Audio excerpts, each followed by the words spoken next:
shalom, que le Seigneur vous bénisse. Je suis le pasteur Amandine Dapriao.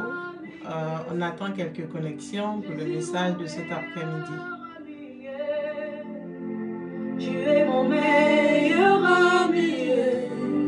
La bête loli solo ya camarade nagai. Azala kali susu camarade te. Akoma na ye famille nangai.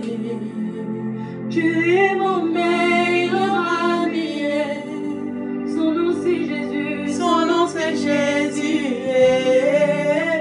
Mon meilleur ami. Mon meilleur ami. Jésus mon meilleur ami. Est-ce que toi aussi tu veux dire ça? Amen, amen. Jésus, notre meilleur ami. Et donc, le message de ce jour est la suite de message dont nous parlons depuis quelques semaines déjà, prier sans cesse. Et notre texte de base reste le même. Nous sommes dans Luc chapitre 18. Nous avons lu le verset 1 jusqu'au verset 8. Et donc, nous allons rester sur ce même texte de base. Et donc, nous sommes à la 5e partie donc, de notre message « Prier sans cesse ». Éternel Dieu, nous bénissons ton nom, nous t'élévons, nous te magnifions. Seigneur, viens prendre le contrôle de ce moment. Nous prions, Éternel Dieu, que la vérité de ta parole nous affranchisse véritablement ce soir au nom de Jésus. Amen, amen. Soyez bénis. Et donc, je vais lire notre texte de base. Et donc, comme je le disais, il est tiré donc du livre de Luc. Nous sommes dans Luc au chapitre 18. Je vais lire à partir du verset 1 jusqu'au verset 8. Pour montrer qu'il est nécessaire de prier constamment sans jamais se décourager, Jésus raconta à ses disciples la parabole suivante. Il y avait dans une ville un juge qui ne révérait pas Dieu et n'avait d'égard pour personne. Il y avait aussi dans cette même ville une veuve qui venait constamment le trouver pour lui dire « Défends mon droit contre mon adversaire ». Pendant longtemps, il refusa, parlant donc du juge, mais il finit par se dire « J'ai beau ne pas révérer Dieu et ne pas me préoccuper des hommes, cette veuve m'ennuie.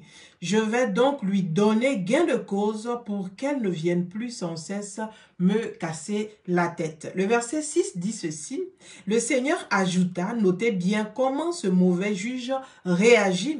Alors pouvez-vous supposer que Dieu ne défendra pas le droit de ceux qu'il a choisis, de ceux que Dieu a choisis, amen, et qui crient à lui, et donc qui crient à Dieu jour et nuit, et qu'il tardera à leur venir donc en aide.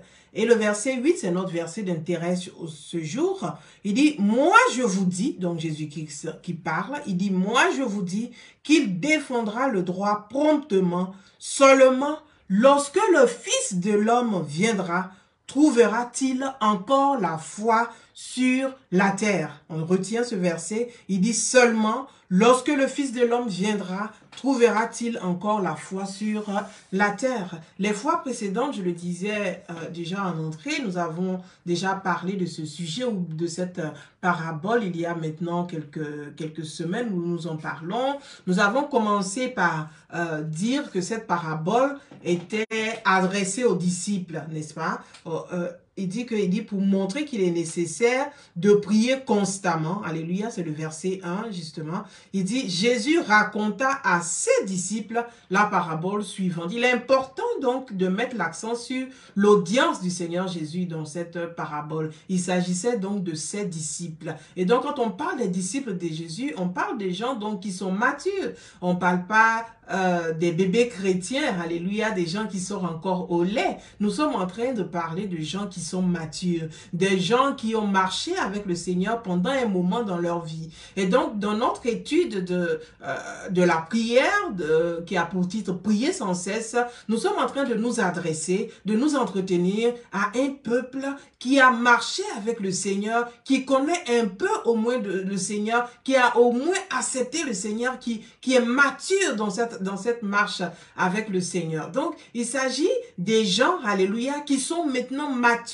dans leur marche avec le Seigneur Jésus-Christ. Il dit que la parabole a été racontée à des disciples. Alléluia. Et donc, la parabole aussi avait un but, c'est de montrer qu'il était important pour l'homme de prier sans cesse, sans jamais se relâcher. Donc, voici l'audience, adressée aux disciples. 2, cette parabole avait un but, c'était de nous montrer, ou encore de montrer aux disciples qu'il était important de prier sans cesse, sans jamais donc se relâcher. Donc, l'importance de la prière, la nécessité de la prière. Et donc, on avait traduit, ou du moins défini, j'allais dire, la prière, la nécessité, ou l'adjectif nécessaire. On a dit que c'était quelque chose dont on ne pouvait se passer.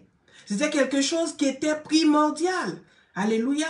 Et c'était quelque chose primordial, donc qui signifie qu'il venait en premier. Et donc, devant une situation, devant ce que nous traversons, devant un défi, devant un challenge, notre première pensée devait être donc la prière. Notre première pensée doit être la prière. Nous devons d'abord nous tourner vers la prière. C'est-à-dire que quand nous nous tournons vers la prière, nous sommes en train de dire à Dieu que nous lui confions donc ce problème. Alléluia. Et que nous n'avons pas d'autre option, que notre seule option, c'est la prière. Notre seule option, c'est que Dieu nous vienne en secours. Et donc, selon le dictionnaire, nécessaire signifie donc que nécessaire, c'est donc l'existence, la présence. C'est une chose dont l'existence ou la présence est requise pour répondre aux besoins de quelqu'un. Alléluia. Ou encore au fonctionnement de quelque chose. Je vous ai dit que dans la version anglaise, je vais lire le King James qui dit ceci. And he, Jesus Christ, spake a parable unto them. He said, to this end, that men ought always to pray and not to faint. Men, c'est-à-dire les hommes, doivent toujours prier et non se décourager. Et donc, le fonctionnement de l'homme, quand on a vu la définition de nécessaire, on a vu que c'était quelque chose qui était primordial dans le fonctionnement de quelque chose. Donc, dans le fonctionnement de l'être humain, ce qui était primordial, ce qui doit venir en premier, ce qui est nécessaire, ce dont nous avons besoin, c'est la prière. Alléluia. La prière. Et donc, pour que l'être humain puisse vivre selon Dieu, il a besoin donc de la prière. On a parlé aussi de la persistance. On se rappelle que cette veuve venait jour et nuit. Je viens de le lire tout à l'heure. Jour et nuit. Elle venait importuner peut-être le juge. Lui voyait ça comme quelqu'un qui venait l'agacer. Mais elle venait jour et nuit, elle ne s'arrêtait pas. Alléluia. Donc, il fallait persister. Et on a dit aussi que ce n'était pas, l'exaucement de la prière ne résidait pas dans la multiplication des mots. Jésus-Christ nous apprend à prier. Quand ses disciples lui demandent, Maître, apprends-nous à prier. Il dit, quand tu veux prier, ce n'est pas la peine, dans Matthieu 5, ce n'est pas la peine de multiplier les paroles. Il dit, votre Père qui est dans le ciel sait déjà ce dont vous avez besoin. Donc, ce n'est pas à vous donc de multiplier les paroles. Alléluia.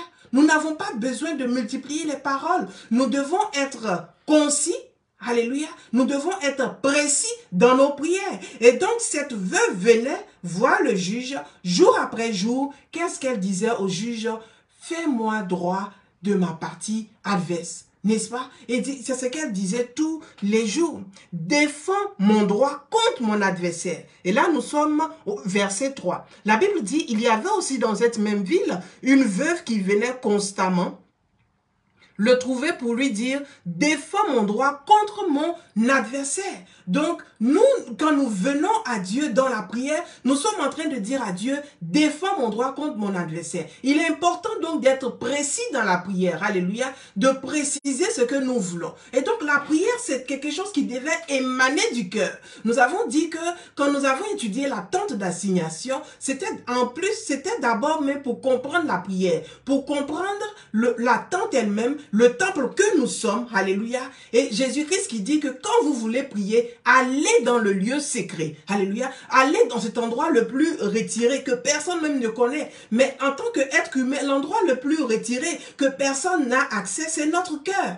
Donc la prière doit émaner de notre cœur. La prière doit sortir de notre cœur. Ce n'est pas que en répétant de vaines paroles, ce n'est pas d'avoir des prières déjà toutes écrites. Bien sûr, le Seigneur Jésus nous a donné de notre Père, n'est-ce pas? On peut s'en servir pour nous donner des idées, pour comprendre qu'est-ce que le Seigneur veut dire. Mais il est important pour nous de ne pas être des hypocrites. C'est ce que Jésus-Christ dit. Il dit, ne soyez pas comme des hypocrites qui se mettent dans les coins de rue pour qu'on dise que ah, celui-là, c'est un religieux, il passe son temps à prier. Non, l'hypocrite, c'est quoi? C'est quelqu'un qui dit quelque chose, mais qui ne pense pas. C'est quelqu'un qui a un visage devant toi, mais quand tu tournes le dos, il a un autre visage. Le Seigneur Jésus, en apprenant donc la prière à ses disciples, dit, ne soyez pas des hypocrites. C'est-à-dire que dites ce qui est dans votre cœur.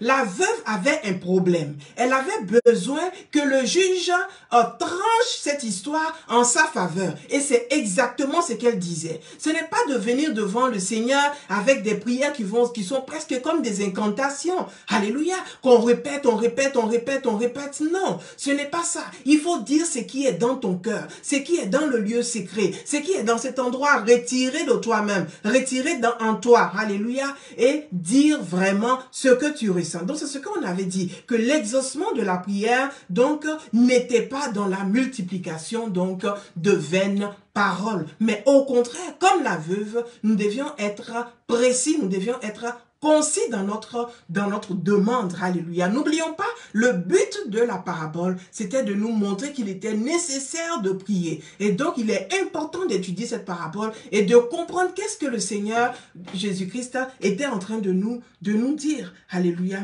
Et en plus, il fallait un juge. On comprend bien ce que la Bible nous dit au verset 3. Il dit, il y avait aussi dans cette même ville. Alléluia. Et donc, il nous parle ici donc de juridiction.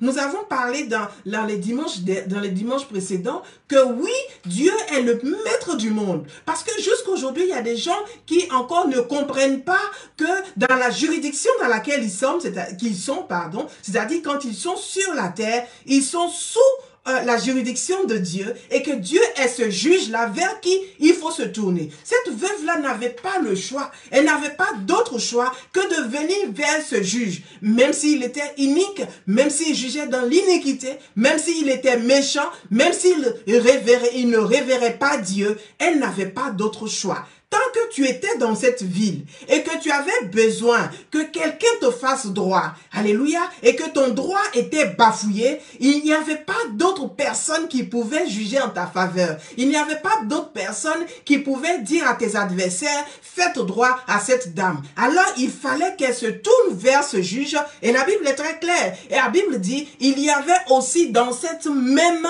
ville. Et donc, c'est important pour nous. On avait vu le dimanche dernier, ou le dimanche d'avant, je ne sais plus, que la Bible dit que la terre appartient aux hommes.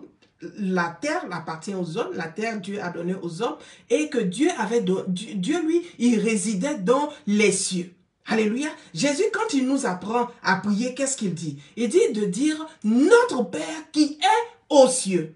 Alléluia. Et donc, nous savons que Dieu est aux cieux et qu'il a le regard sur la terre. Alléluia. Nous savons que les cieux, on va dire, c'est comme un département. Alléluia. C'est comme un département de tout l'univers.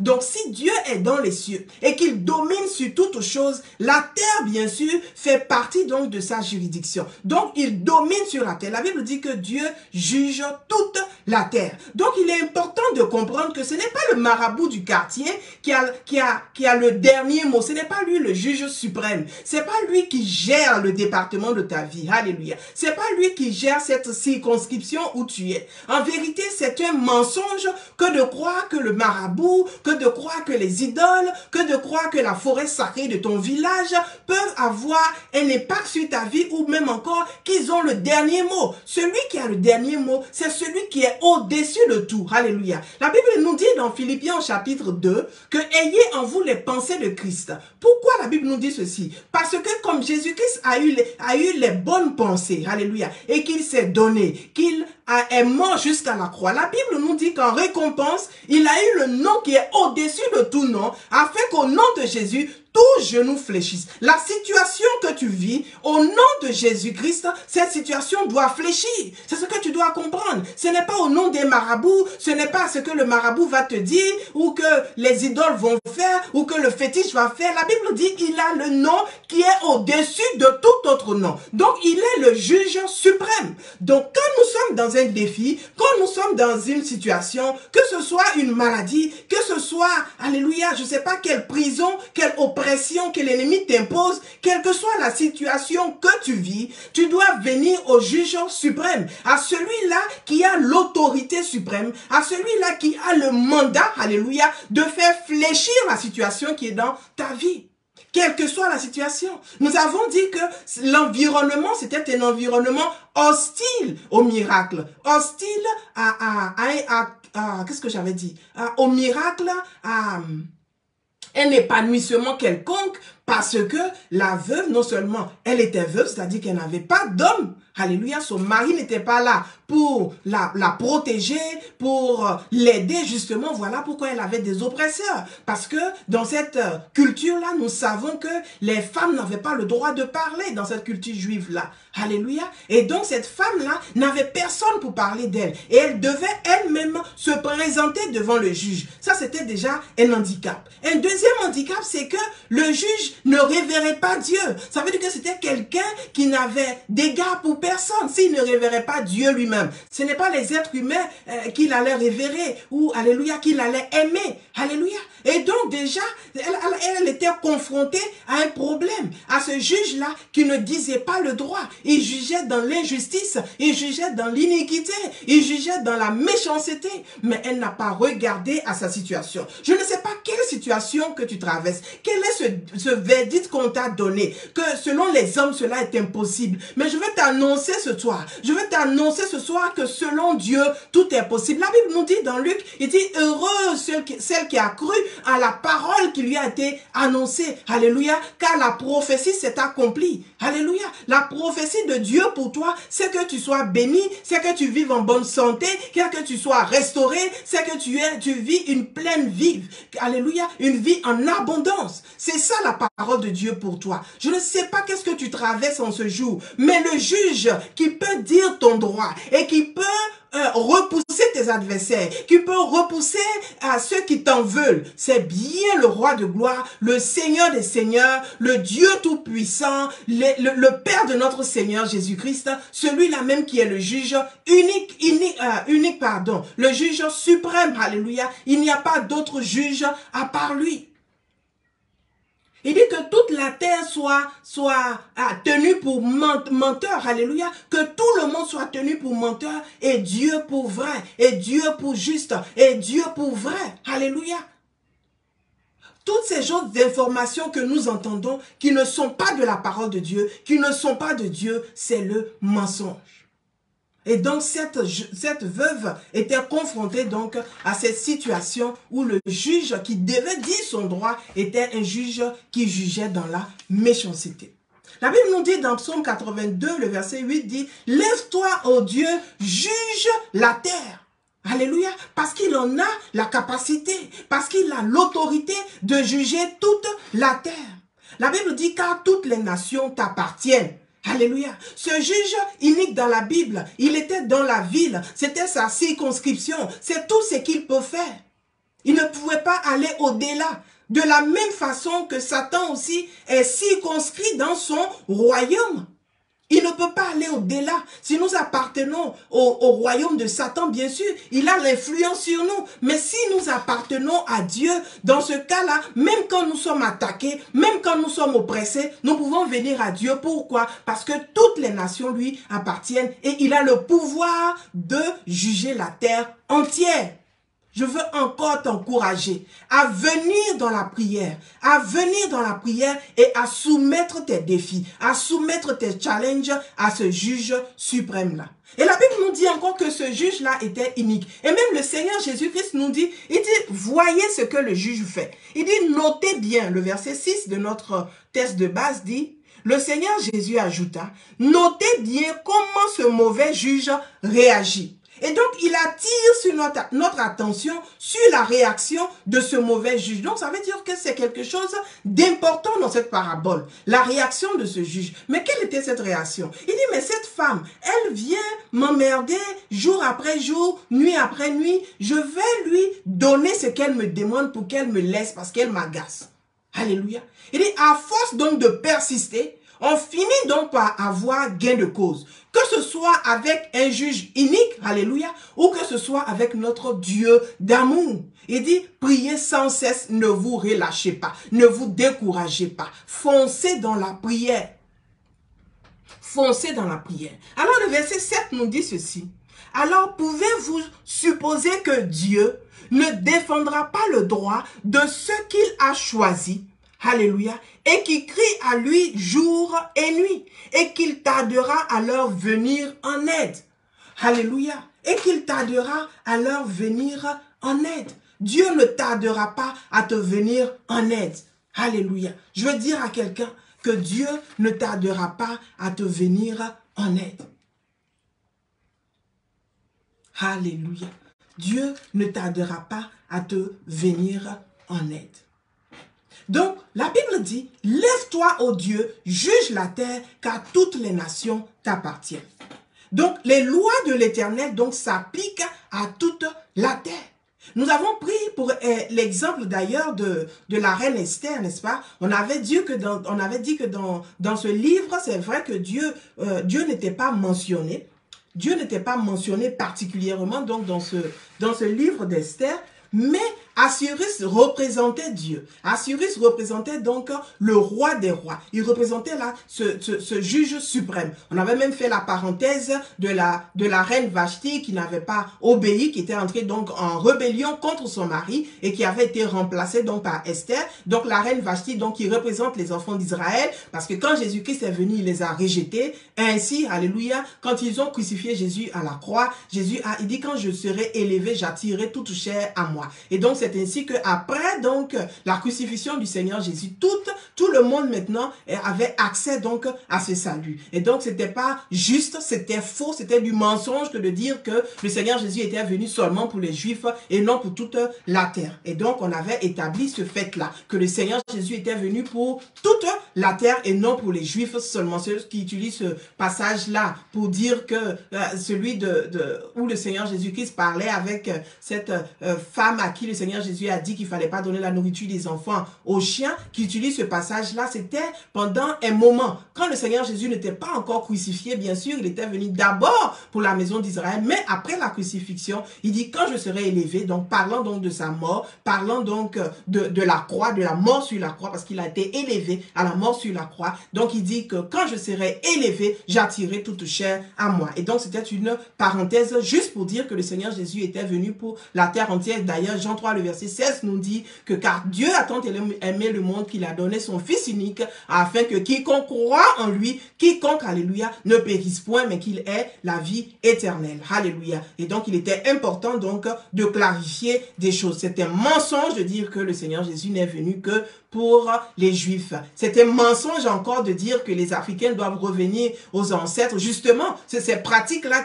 qui font que nous perdurons dans notre situation. Ces idolâtries, c'est ce fétichisme, ce maraboutage, les forêts sacrées, les eaux sacrées, c'est tout ceci qui nous met en retard et qui font que nous vivons une certaine malédiction devant Dieu parce que nous avons abandonné le Dieu de notre salut. Alléluia. C'est un mensonge de dire que les Noirs doivent retourner donc à cela. Parce que le Jésus qu'on nous présente est un Jésus blanc, soi-disant venu pour seulement les Juifs. Alléluia. La Bible nous dit clairement que cela est faux, que Dieu est venu pour le monde entier. Alléluia. Que Jésus-Christ est mort à la croix pour le monde entier. Revenons donc à notre étude de ce jour. Donc, je disais tantôt, nous avons pris l'exemple donc de la reine Esther. La reine Esther donc qui remplaçait Vashti qui avait vécu donc dans la rébellion. Alléluia. Donc nous avons établi que Dieu c'était Assyrus et que la reine Esther représentait donc les enfants d'Israël. On a vu que Aman était en position d'autorité. Comme nous aussi, quand nous avons, quand Adam a péché dans le jardin d'Éden, il a donné son autorité au serpent parce que souvenons-nous,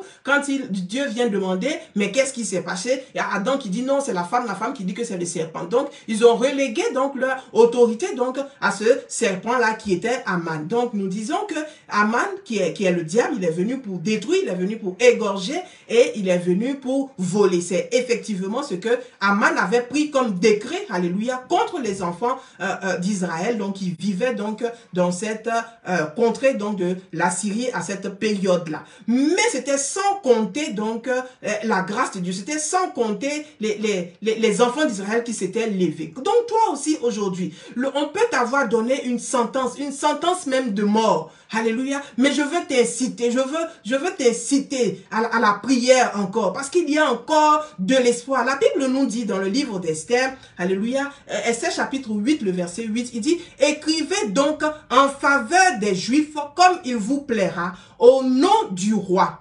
Et scellé avec l'anneau, car une lettre écrite au nom du roi et scellée avec l'anneau du roi ne peut être révoquée. Alléluia. Une lettre de ce genre ne peut être révoquée. Donc, il y a eu un nouvel édit. Alléluia. C'est vrai que quand tu ne connaissais pas le Seigneur Jésus, le diable pouvait te malmener. Je ne suis pas en train de dire que quand tu connais le Seigneur, le diable ne te malmène pas ou il ne t'oppresse pas. Mais ce que je suis en train de dire, c'est que les données ont changé. Alléluia. Ils peuvent venir vers toi quand tu ne connais pas le Seigneur. C'est pas la même chose que quand tu connais le Seigneur. Alléluia. Quand tu connais le Seigneur, maintenant tu as des ammunitions. Alléluia. Maintenant tu peux te présenter avec l'autorité qui était conférée Christ. Parce que là, les enfants d'Israël en Assyrie devaient mourir. Alléluia. On devait les tuer. C'était le décret que Aman avait pris. Alléluia. C'était le décret qu'il avait pris. Mais il y a un nouveau décret. Alléluia. Il y a un nouvel édit. Je veux dire à quelqu'un, il y a un nouvel édit. Jésus-Christ de Nazareth est mort sur la croix. Alléluia. Les données ont changé. Ce qui s'est passé dans le jardin d'Éden, ça ne tient plus. L'autorité qui a été conférée au diable ne tient plus. D'ailleurs, Jésus-Christ a dit, il dit, j'ai vu Satan tomber comme un éclair. Donc, Satan est tombé. Il est sous nos pieds. Mais attention, si tu n'as pas l'information, tu vas toujours vivre sous l'ancien édit qui dit que Satan a le pouvoir sur toi, qui dit que tu vas, alléluia, que tu vas mourir, qui dit que comme les enfants d'Israël qui étaient donc en Assyrie, l'ancien édit disait qu'on devait les détruire. C'est pour cela que quand ils ont pris le nouvel édit, il fallait le proclamer dans toutes les provinces. Un nouvel édit peut être pris à la cour royale, c'est vrai, mais il faut des gens pour le proclamer. C'est ainsi que cet après-midi, je suis assise ici pour te proclamer qu'il y a un nouvel édit, que Jésus-Christ de Nazareth est mort sur la croix. Il est mort pour toi, il est mort pour moi. Donc ta situation n'est plus comme celle d'avant. C'est pas comme avant où tu n'avais personne pour te protéger. Ce n'est pas comme avant où tu n'avais personne pour t'aider. Ce n'est plus comme avant où le diable pouvait faire ce qu'il voulait de ta vie. C'est vrai qu'il va t'oppresser. D'ailleurs, c'est ce que Esaïe nous dit. Esaïe dit, Dieu dit, c'est moi qui ai formé le forgeron. C'est moi qui l'ai créé. Mais il dit, c'est moi aussi, j'ai formé l'âme pour le détruire. Alléluia. C'est Dieu qui a formé Satan. C'est lui qui l'a créé. Mais il dit, si l'on forme des projets contre vous, cela ne vient pas de moi.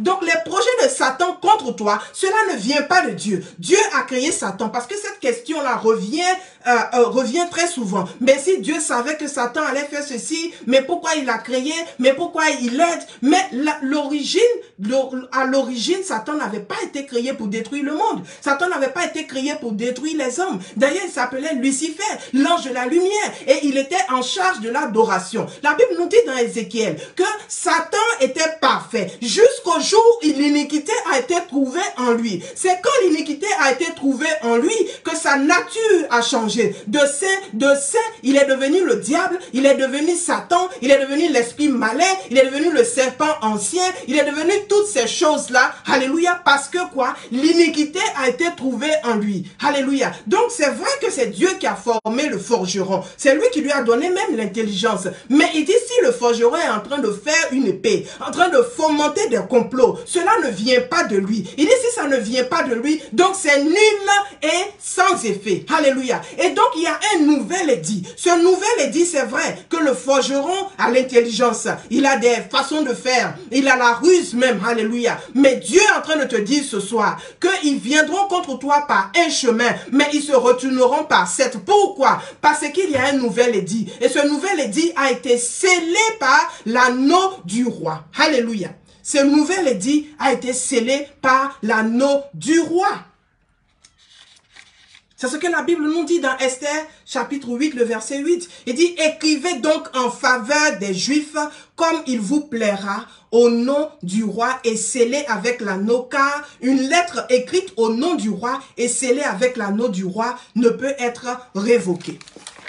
Et donc, nous avons parlé des fois passées, les semaines précédentes, on a dit qu'il fallait donc des gens, des forces de l'ordre. Alléluia. Parce que même si le nouvel édit est sorti, même si il y a une nouvelle loi, mais il y a des forces de l'ordre, alléluia. En anglais, on dit law enforcement, alléluia, law enforcement officer.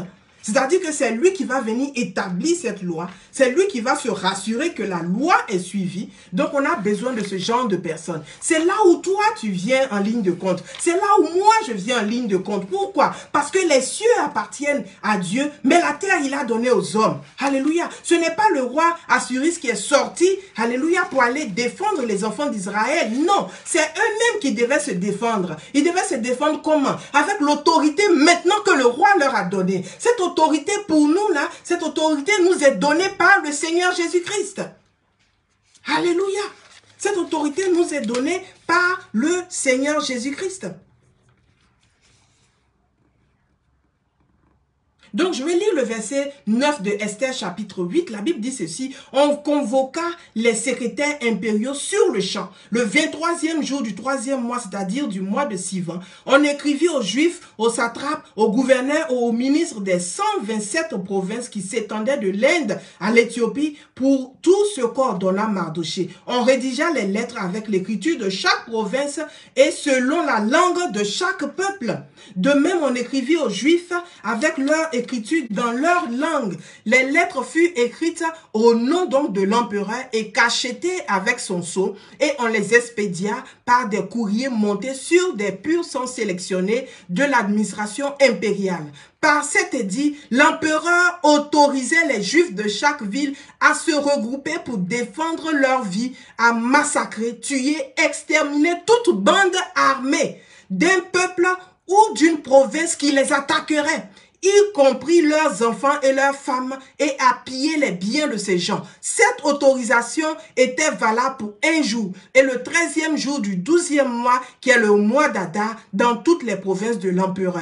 Et une copie, alléluia, du texte de la lettre devait être promulguée comme ayant force de loi dans chaque province. Et donc, quand je m'assois ici, chaque après-midi, je suis en train de promulguer la nouvelle loi. Alléluia. Je suis en train de promulguer le nouvel édit. Je suis en train de promulguer ce que le roi a dit à ton sujet. Il dit, tu as le droit de te défendre avec mon autorité. Alléluia. Il dit qu'il leur donne maintenant une autorité. Alléluia. Il les autorisait maintenant à se défendre. Et ce droit-là, il ne l'avait pas auparavant selon l'édit qu'avait fait Aman. Selon l'édit qu'avait fait Aman, il n'avait pas cette autorité-là. Il n'avait pas cette autorisation-là. Et donc, la loi a besoin d'être promulguée. Peut-être que tu ne le savais pas, mais toute arme forgée contre toi est nulle et sans effet. Alléluia.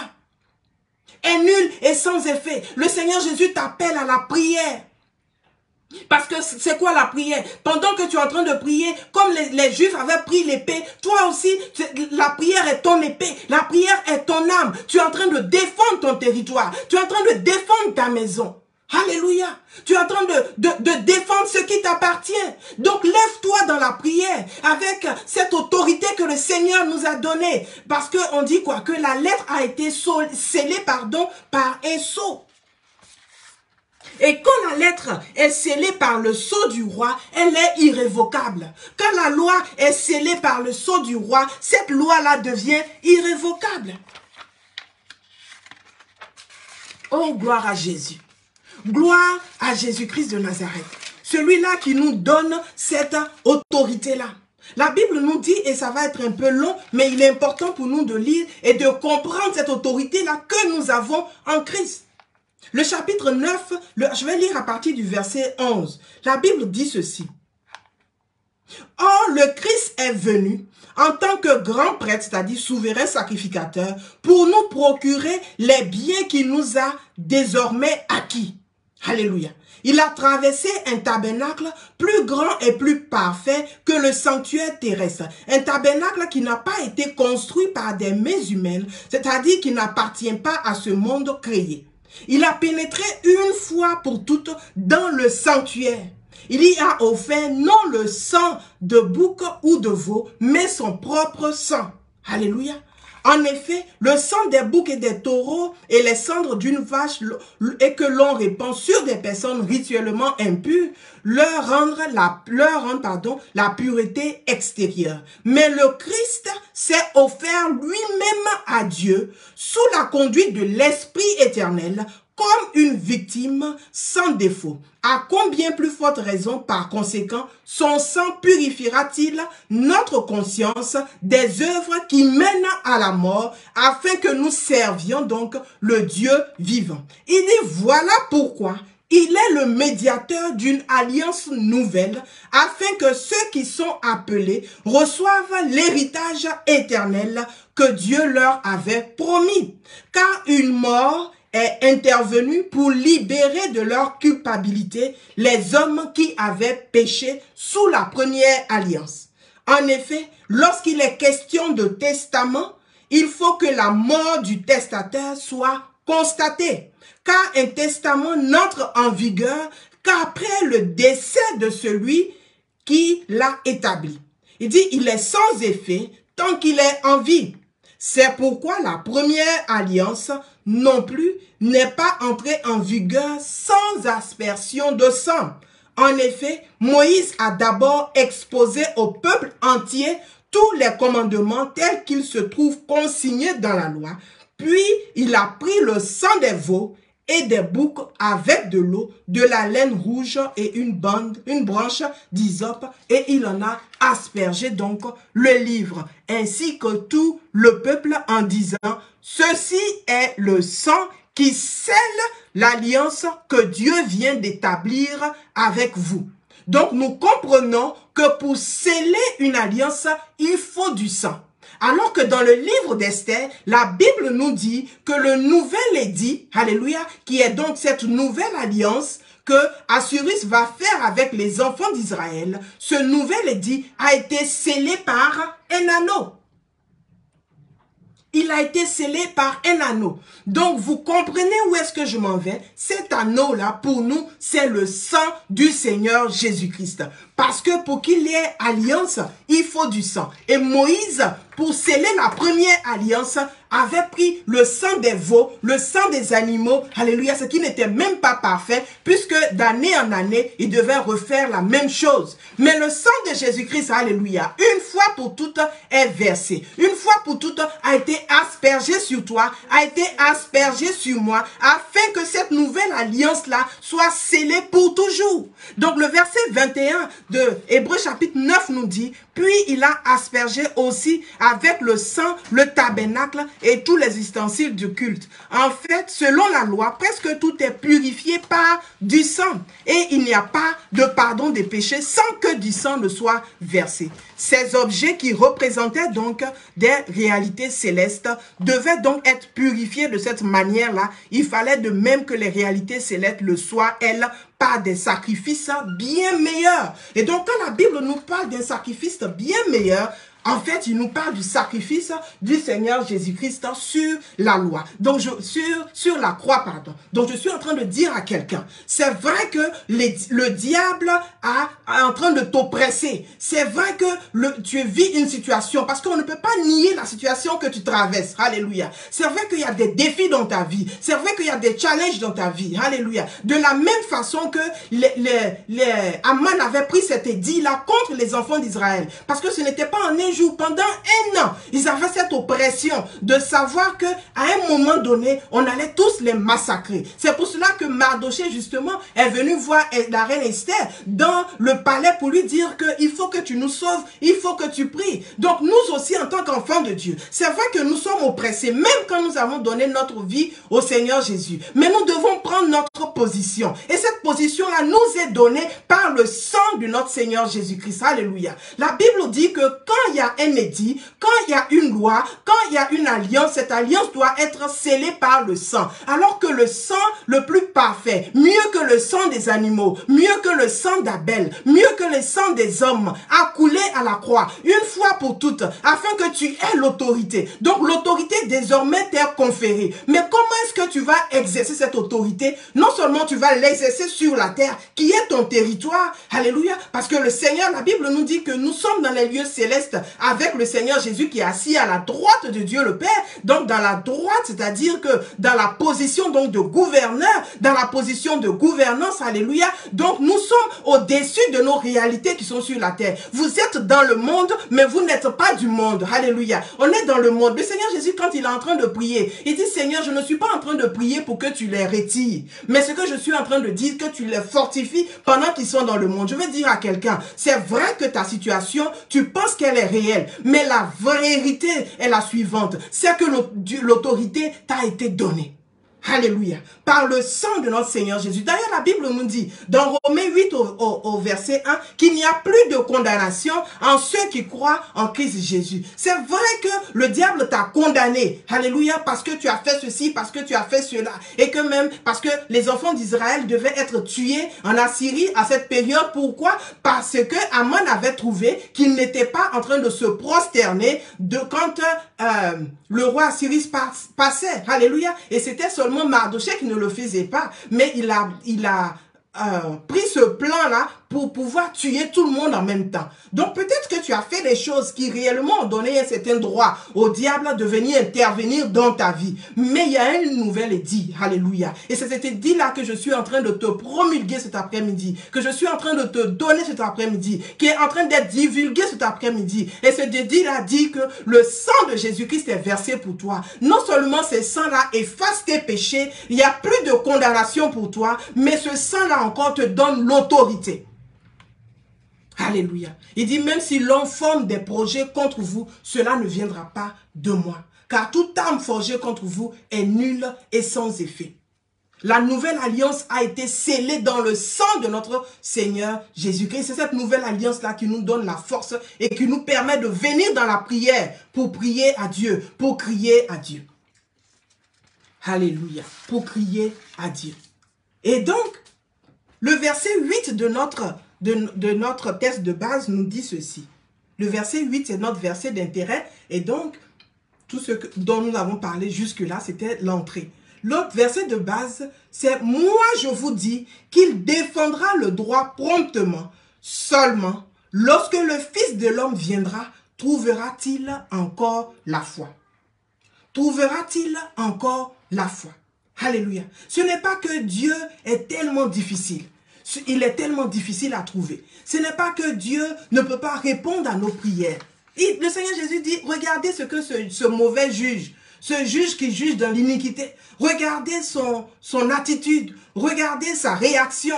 Il a fait droit à cette veuve. Pourquoi? Parce qu'elle importunait. À plus forte raison, moi qui vous ai appelé, alléluia, moi qui vous ai racheté à un grand prix. Le Seigneur Jésus-Christ, comme on le disait les fois précédentes, Dieu lui-même, il ne s'est pas privé de moyens pour nous sauver. Alléluia. Il devait nous sauver par le sang. Quelqu'un devait mourir, car la loi dit que le salaire du péché, c'est la mort. Si quelqu'un a péché, le salaire de ce péché-là, c'est la mort. C'est ce que la loi dit. Mais Jésus-Christ, nous le savons, a dit qu'il n'est pas venu pour abolir la loi, mais il est venu plutôt pour l'accomplir. Donc, si je devais mourir parce que j'ai péché, je ne meurs plus. Pourquoi? Parce que la sentence qui devait tomber sur moi, alléluia, est déjà tombée sur le Seigneur Jésus-Christ. Et quand moi, dans la prière, je m'approche de Dieu, je suis en train de dire que désormais, il y a eu un nouvel édit. Désormais, il y a une nouvelle loi qui sort. sortir. Satan, c'est vrai que tu m'oppresses. C'est vrai que tu m'envoies des défis. C'est vrai que tu me mets dans les bâtons dans les roues. Mais je vais te dire que tous tes complots sont nuls et sans effet. C'est vrai que tu m'as envoyé cette maladie. C'est vrai que tu m'as envoyé ce chômage. C'est vrai que tu m'as envoyé toutes ces choses que je traverse. Toutes ces situations difficiles que je traverse. Mais moi, en tant qu'enfant de Dieu, moi, en tant que racheté de Christ, ce qui devait apporter ma mort, ce qui devait m'emmener à la mort est déjà tombé sur Christ. Alléluia. Et donc c'est pour cela qu'il est important pour nous de prier. Car nous sommes comme des agents de force de l'ordre pour établir la loi de Dieu sur la terre.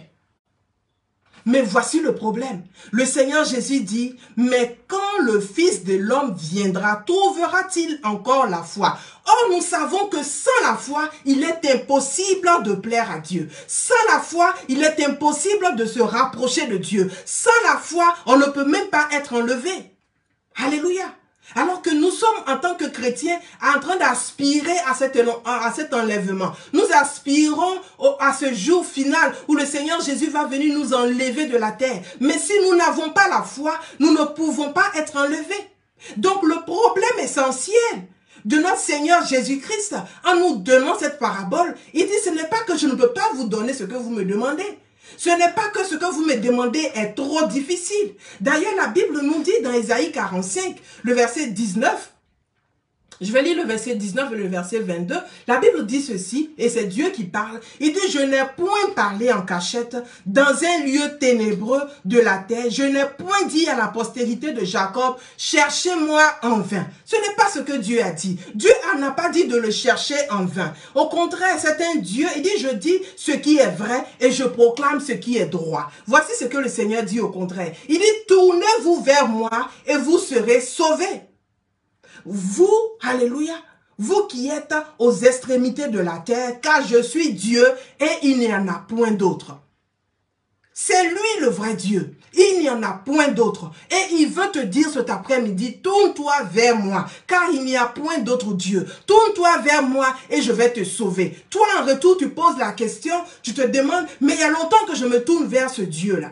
Mais la question que le Seigneur Jésus pose cet après-midi, pour nous qui avons des sujets de prière qui durent, pour nous qui avons des sujets de prière qui n'ont pas de réponse jusque-là, il dit, est-ce quand je reviendrai, est-ce que je vais trouver encore la foi? Tu m'as demandé, tu me demandes un enfant. Mais quand je vais te demander, je vais te donner cet enfant. Est-ce que cet enfant ne va pas t'éloigner de moi? Est-ce qu'à cause de cet enfant, tu ne vas pas perdre la foi? Tu me demandes le mariage. Est-ce qu'à cause de ce mariage, tu ne vas pas t'éloigner de moi? Il dit, alléluia, le juge unique dans sa méchanceté, dans son iniquité, il a fait droit à la femme, à la veuve. À bien plus forte raison, notre Dieu d'amour, qui ne s'est pas privé de moyens, qui a donné son Fils unique, afin qu'il meure de cette mort atroce, pour que nous soyons sauvés. Le plus important pour nous, c'est le salut. Alléluia. Le plus important, c'est le salut. On se rappelle de ces 10 lépreux. Le Seigneur Jésus-Christ leur dit, allez-y vous présenter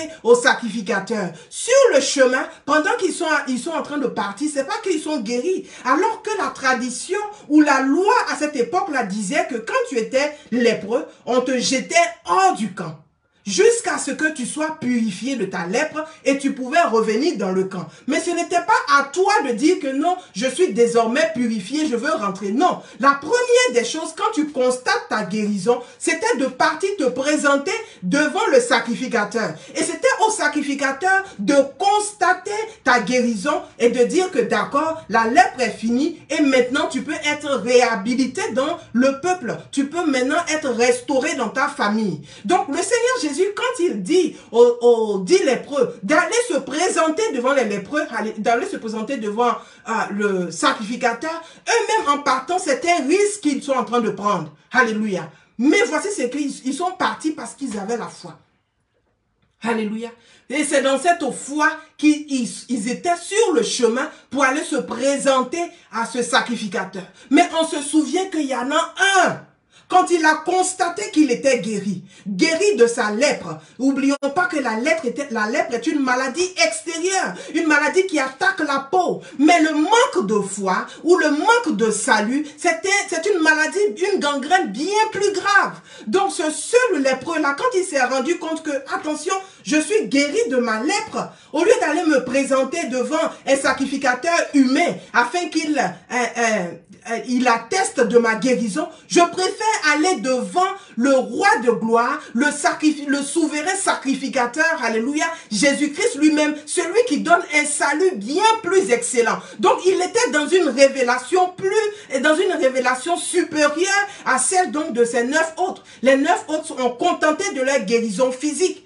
Alléluia. Est-ce que tu es en train de te contenter de ta guérison physique? Est-ce que si le Seigneur te guérit de ta lèpre, c'est-à-dire de la situation que tu traverses, est-ce que tu vas garder la foi? Est-ce que comme ce seul lépreux qui constate sa guérison, est-ce que tu vas revenir maintenant adorer Dieu? Parce que la Bible dit que le lépreux s'est retourné et il s'est jeté aux pieds du Seigneur Jésus. C'est donc un signe d'adoration. Et donc quand le Seigneur, il a fait ce acte, le Seigneur Jésus lui a demandé, mais vous étiez 10. Les 9 autres, où sont-ils? Alléluia. Les 9 autres, où sont-ils? Karamache kerebobo. Ayanta kirabo shekereba sita ya baba. Ikayama kasita yarama shakeya basita ya baba chante. Ce n'est pas seulement la guérison que Dieu veut te donner. Ce n'est pas seulement ce que tu demandes que Dieu veut te donner. Marabaka shekerebobo. Il a dit, et les 9 autres, où sont-ils? Dieu veut te donner plus que le mariage que tu recherches. Il veut te donner plus que la santé que tu recherches. Il veut te donner plus que l'argent que tu recherches. Il veut te donner plus que ces choses de la terre. Alléluia. Mais il dit, les 9 autres, alléluia, où sont-ils? Oh Jésus. Il n'y a aucun autre Dieu. Ce n'est pas d'aller se présenter maintenant devant les gens pour rendre témoignage. Ah, le Seigneur m'a béni, j'ai maintenant une voiture. Le Seigneur m'a béni, j'ai maintenant une maison. Maintenant, je me suis marié. Maintenant, j'ai ceci ou maintenant, j'ai cela. Non. Le seul lépreux, il est revenu. Et Jésus-Christ lui demande, mais où sont les autres? Beaucoup d'entre nous, le Seigneur nous a bénis. Et à cause de cela, il ne nous voit plus. À cause de cela, nous nous sommes éloignés de lui. Il dit, ce n'est pas que je ne peux pas te donner ce que tu recherches. Ce n'est pas que je n'ai pas la capacité de te donner ce que tu recherches. Ce n'est pas que je suis tellement méchant. Alléluia. On a vu les fois précédentes, ce juge inique dans sa méchanceté, dans son iniquité, il a fait droit à la veuve. À plus forte raison, notre Père Céleste qui nous a aimés d'un amour inconditionnel. La Bible dit même que Jésus-Christ nous prouve son amour en ce que quand nous étions encore pécheurs, Christ est mort pour nous. Il ne savait même pas que tu aurais donné ta vie au Seigneur, mais il était déjà allé à la croix pour toi. Alléluia. Donc ce n'est pas un amour qui est conditionné, mais ce qu'il recherche, c'est la foi. Il dit, quand je vais te donner toutes ces choses, est-ce que je vais voir la foi?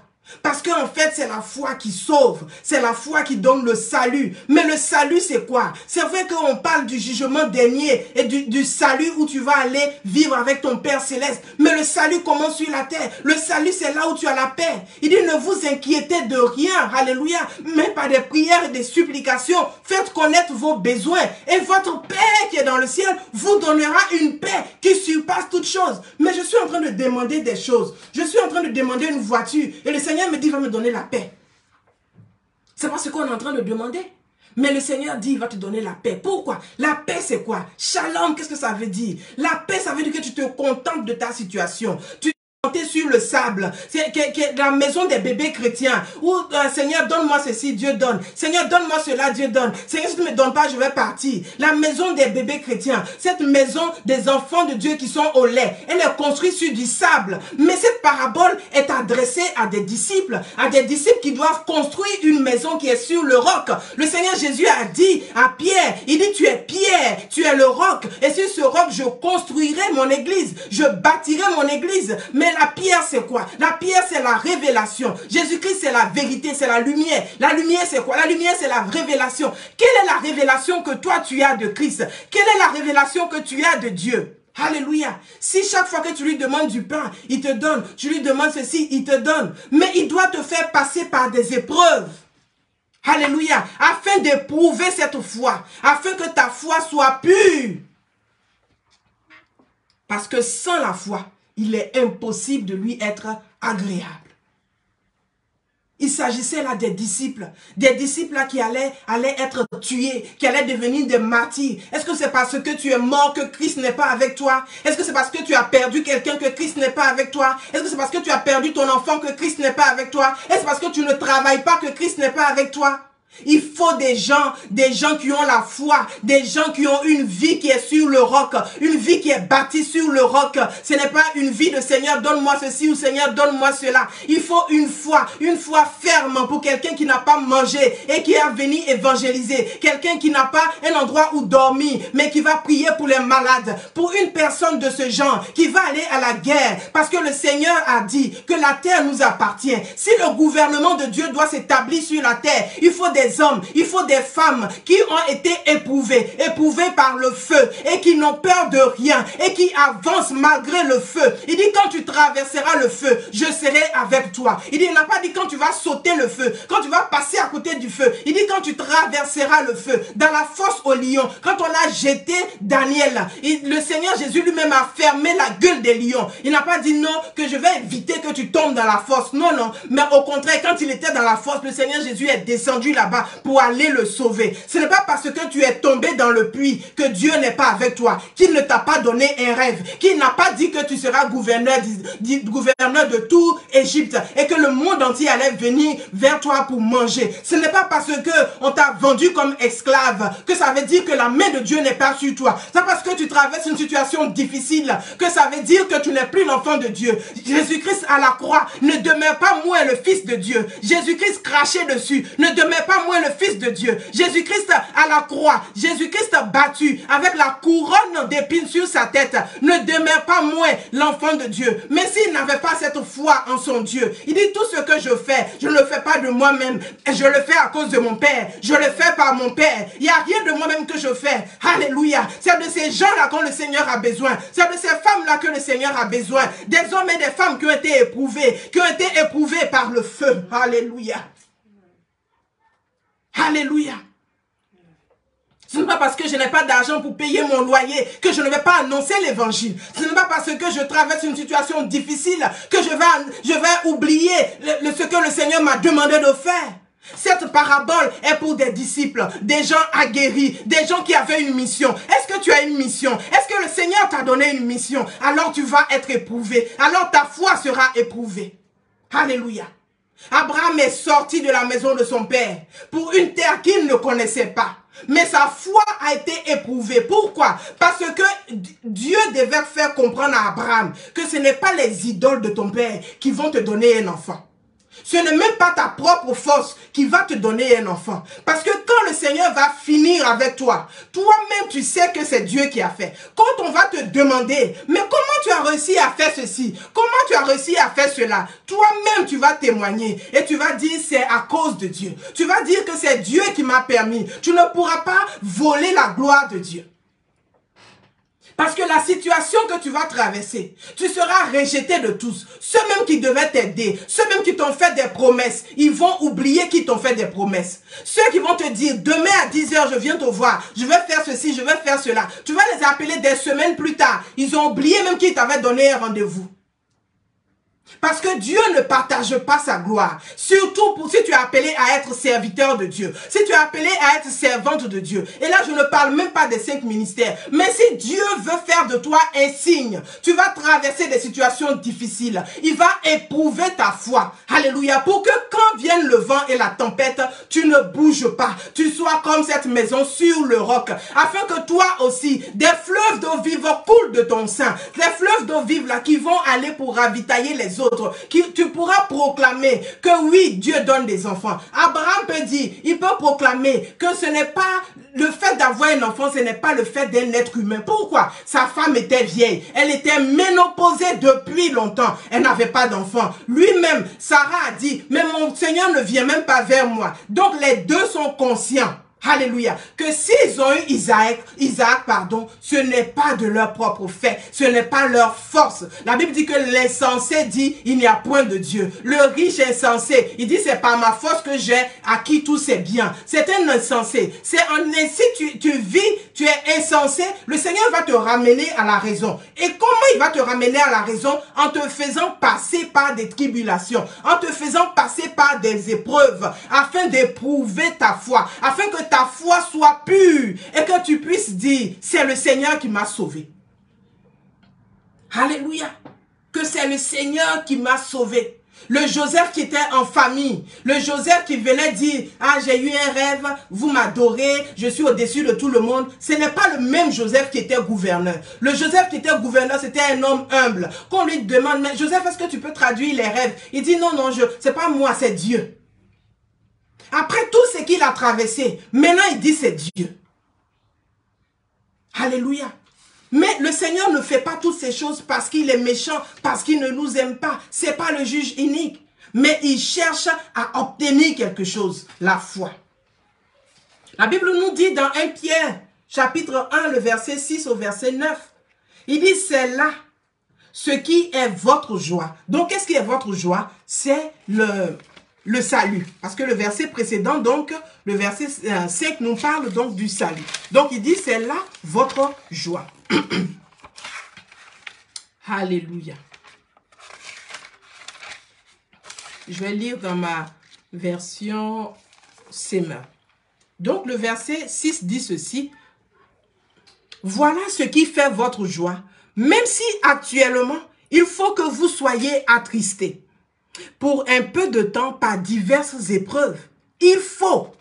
Donc, c'est nécessaire qu'on traverse ces épreuves. Pierre dit, il faut que vous passez par ces épreuves-là. Il dit, le verset 7 dit, celles-ci servent à éprouver la valeur de votre foi. Les épreuves que nous traversons servent à éprouver la valeur de notre foi. Voici deux personnages dans la Bible, deux personnes dans la Bible. On a Job. Job, dans Job chapitre 23, il dit, je cherche Dieu, je ne le trouve pas. Je ne sais même pas où il est. Parce que ce qui m'arrive, je suis sûr que si Dieu était là, le Dieu que je connais, il allait me sauver. Il raconte plein de choses. Il dit non, Dieu n'est pas là. Dieu n'est pas dans cette situation. Parce que moi, Job, je suis juste. J'ai fait tout ce qu'il m'a demandé. Mais je ne sais pas pourquoi je vis ce que je vis.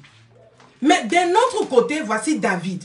David dit, où irai-je loin de ta face? Alléluia. Voici un homme qui a été éprouvé. Il dit, où irai-je loin de ta face? Même quand je vais dans le séjour de la mort, te voilà. Il dit, même quand je vais à l'extrémité de la terre, te voilà. Job pense que Dieu, on ne peut pas le voir, qu'il est introuvable. Mais de l'autre côté, David, un homme qui a été éprouvé. Un homme qui a été éprouvé de toutes parts. Dieu même va dire, il dit, voici l'homme selon mon cœur. Comment est-ce qu'il est devenu l'homme selon mon cœur? On sait très bien tout ce que David a traversé.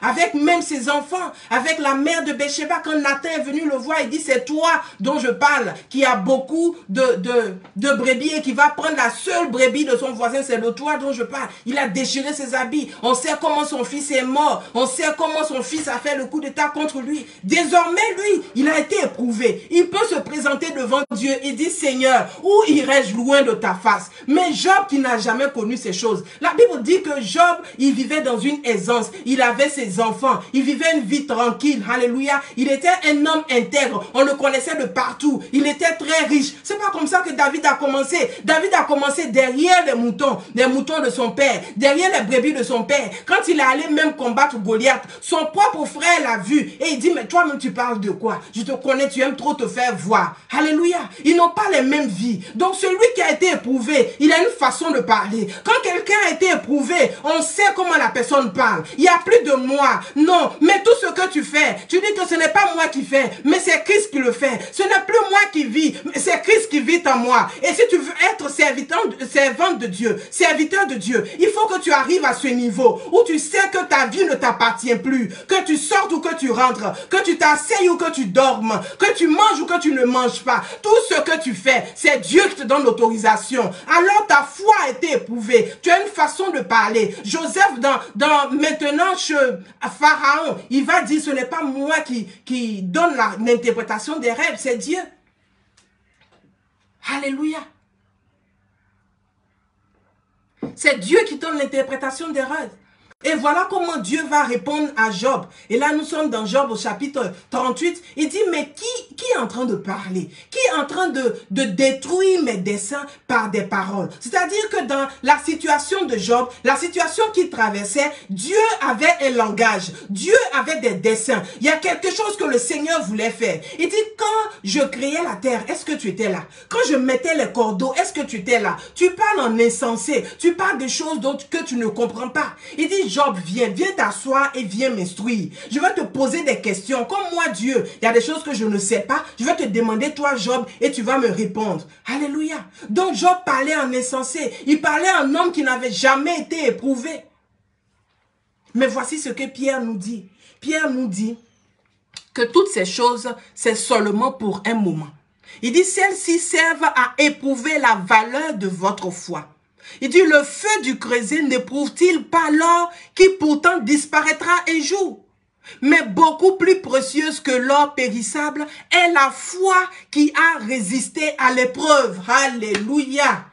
Oh, le Seigneur recherche une foi qui a résisté à l'épreuve. David pouvait dire, il dit, je suis affligé, mais dans mon affliction, je crois toujours en toi. Je crois toujours en toi. C'est pour cela que Dieu était fâché avec les 3 amis de Job. Parce qu'ils ont dépeint une image de Dieu qui n'était pas la vérité.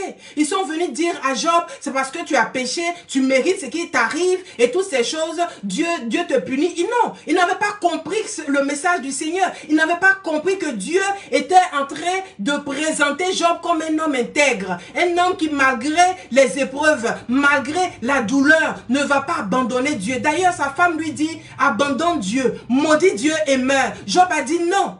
Et donc dans la douleur, dans ce que nous traversons, dans l'épreuve, alléluia, nous devons être attachés à notre foi. La foi que le Seigneur Jésus recherche, il dit c'est cette foi-là qui a été éprouvée, cette foi-là qui a résisté à l'épreuve.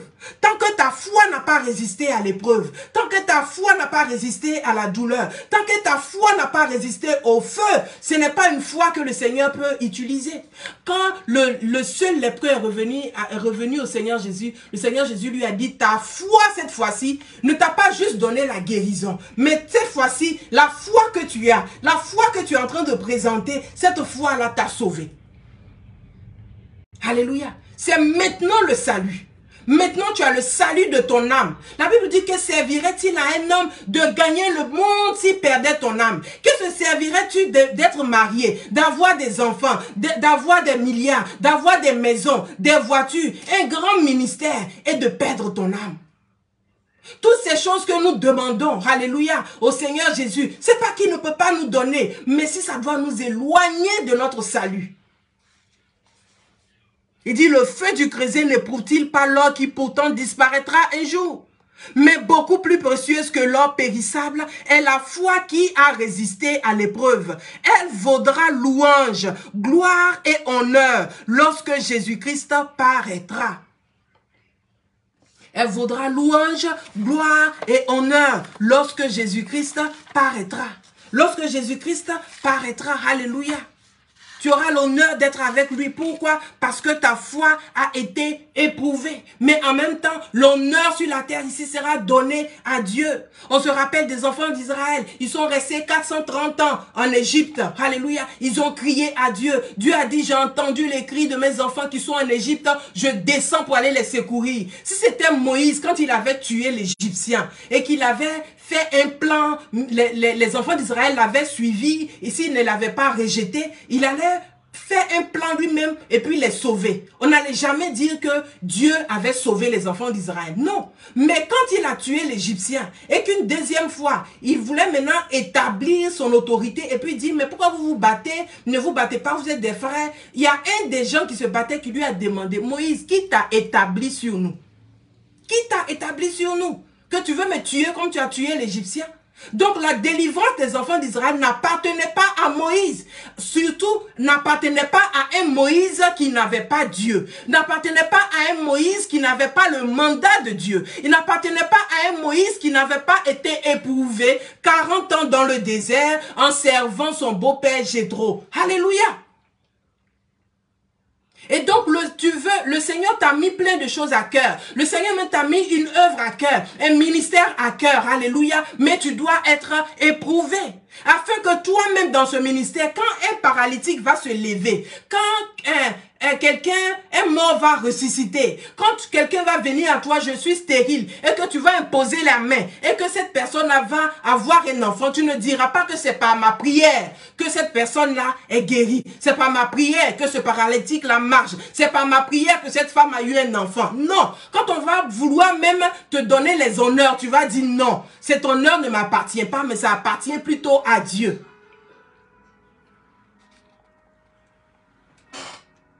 Alléluia. Gloire à Jésus. Gloire à Jésus. Donc les enfants d'Israël, désormais sauvés, voici leur cantique. Le cantique de délivrance. Alors Moïse et les Israélites entonnèrent ce cantique en l'honneur de l'Éternel. Ce n'est pas en honneur d'un homme, en honneur de l'Éternel. Voici le cantique.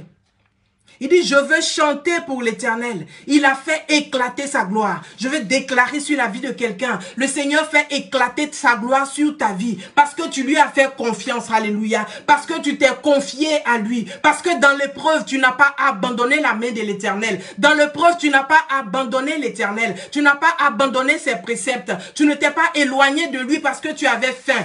Tu ne t'es pas éloigné de lui parce que tu étais dans la tristesse. Tu ne t'es pas éloigné de lui parce que tu étais affligé. Je dis que le Seigneur, alléluia, fasse éclater sa gloire dans ta vie. La Bible dit, au verset 1, il dit, il a culbuté dans la mer le cheval et son chevalier. L'Éternel est ma force. Il est le sujet de mes chants. Il m'a sauvé. Il est mon Dieu, je le louerai. Ça, c'est quelqu'un qui a été éprouvé. Quelqu'un dont la foi est passée par le feu. Désormais, tu peux dire, c'est Dieu qui m'a sauvé. C'est Dieu qui m'a restauré. Tout ce que je fais, c'est l'Éternel. Le verset 3 dit, l'Éternel est un grand guerrier. L'Éternel est son nom. Les enfants d'Israël ont vu devant eux la mer rouge. Ils ont vu derrière eux Pharaon qui venait avec son armée. Aucun homme ne pouvait les sauver. Alléluia. Il fallait se tourner vers Dieu. Ils se sont tournés vers Moïse et Moïse s'est tourné vers Dieu. Dieu lui a demandé, qu'est-ce que tu as dans la main? Alléluia. Et tend donc le bâton et la mer rouge s'est divisée. Et de leurs propres yeux, ils ont vu la délivrance.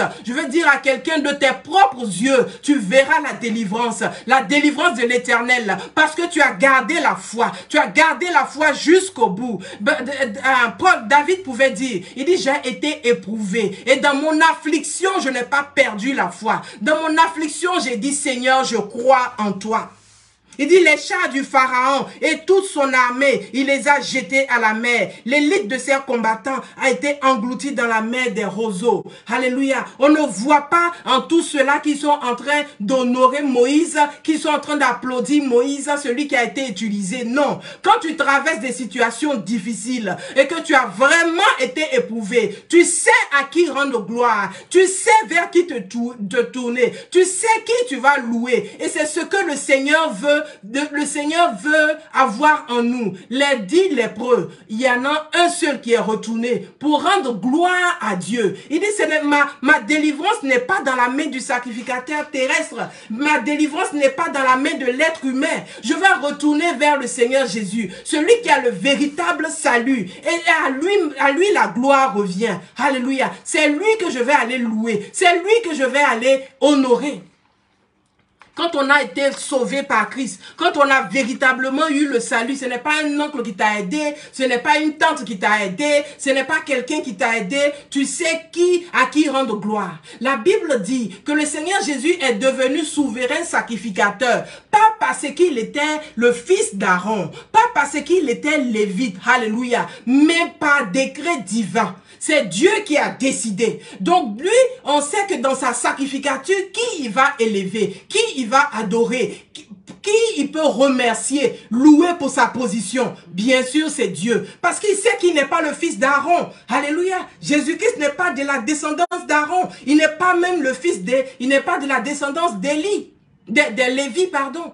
Comment est-ce qu'il va alors aller se prétendre être souverain sacrificateur en Israël alors que la loi dit que Dieu lui-même a dit à Moïse que mets Aaron et sa famille à part. Pourquoi? Parce que c'est eux qui ont la sacrificature, c'est eux dans leur famille qui vont être souverains sacrificateurs. Quand le Seigneur t'a véritablement sauvé, quand tu sais que ton salut vient vraiment de Dieu, quand la foi que tu as été véritablement éprouvée, tu sais à qui rendre gloire, tu sais que c'est Dieu que tu dois honorer. Et donc c'est ce que Pierre nous dit. Il dit que cette foi qui est éprouvée, à la fin de toutes ces choses, elle va produire la louange, elle va produire la gloire, elle va produire l'honneur lorsque le Seigneur Jésus-Christ apparaîtra. On se souvient encore de Anne, la mère de Samuel, quand finalement elle a un enfant, quand Pénina a passé des années à se moquer d'elle, quand elle a un enfant, elle sait que ce n'est pas l'œuvre d'un être humain. Son mari même lui a dit, est-ce que je suis Dieu?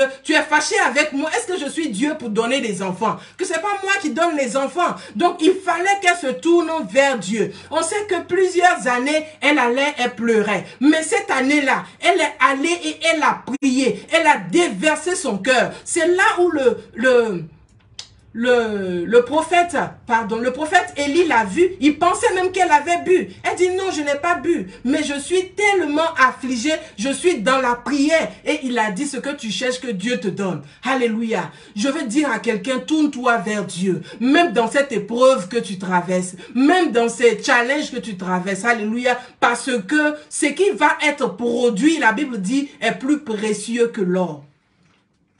Quand Anne a finalement son enfant, la Bible dit dans 1 Samuel chapitre 2, alors Anne prononça cette prière, la joie remplit mon cœur, c'est grâce à l'Éternel, oui, grâce à l'Éternel, mon front s'est relevé et j'ai de quoi répondre à ceux qui me blessaient. Oui, je jubile car Dieu m'a secouru. Oh, alléluia. Oh, alléluia. Que cette parole soit ton témoignage cet après-midi. Que cette parole soit ton témoignage. Et Anne dit que c'est grâce à Dieu que je jubile cet après-midi. C'est grâce à Dieu que ce jour-là, que je jubile. Ce n'est pas un être humain. Ce n'est pas l'œuvre de quelqu'un. Ce n'est même pas l'œuvre de mon mari. Non, mais c'est Dieu qui permet que j'ai un enfant. Que cela soit ton témoignage. Quand on lit la suite, il dit, nul ne l'égale. L'Éternel seul est saint. Et par lui, il n'y a pas de Dieu. C'est ce que le Seigneur veut produire en nous. Ce n'est pas que c'est difficile qu'il nous donne ce qu'il recherche, ce que nous recherchons. Mais il dit, à la fin de toutes ces choses, quand le Fils de l'homme reviendra, est-ce qu'il trouvera la foi? Que le Seigneur vous bénisse et on est à la prochaine.